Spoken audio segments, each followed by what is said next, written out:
Казани осень, а значит самое время развернуть красную дорожку. В столице гремит международный кинофестиваль «Алтын-Минбар». И сегодня все, кто здесь находится, в прямом смысле слова могут поймать звезду. Режиссеры ждут признания, а зрители, конечно же, могут увидеть своих кумиров и даже с ними сфотографироваться. Тема мусульманского кино мне очень близко, так как я работаю в сфере исламоведческих исследований.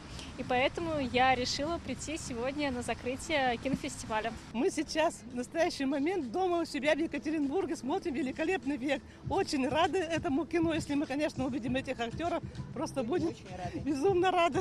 Очень масштабный уровень для Татарстана. Я считаю, что и в дальнейшем мы должны сблизиться с странами арабского мира.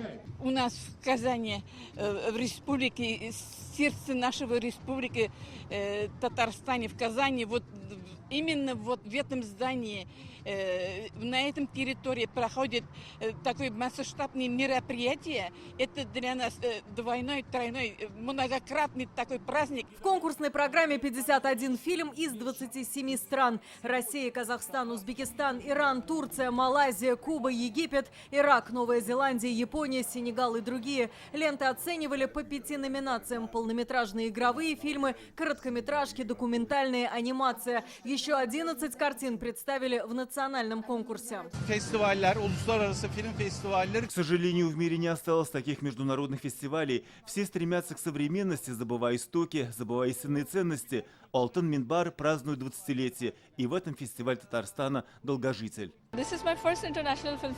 Это мой первый международный кинофестиваль. Очень много стереотипов бывает по поводу разных национальностей. Но когда вы садитесь за один стол, когда ешь одну еду, когда смотришь одни фильмы, начинаешь понимать друг друга. Передать весь накал страстей и торжественность обстановки через камеру очень сложно. Но вы видите, что в здании Камаловского очень много гостей. Все они красивые, нарядные, многие в национальных костюмах. И приближается тот самый торжественный момент, когда каждый надеется получить свою заветную статуэтку победителя. Самый торжественный и волнительный момент — объявления победителей. Спецприз от Рустама Минниханова — 500 000 рублей получил фильм «Немая кукушка» по повести Зульфата Хакима. Всех лауреатов от имени Раиса Татарстана приветствовал Марат Ахметов.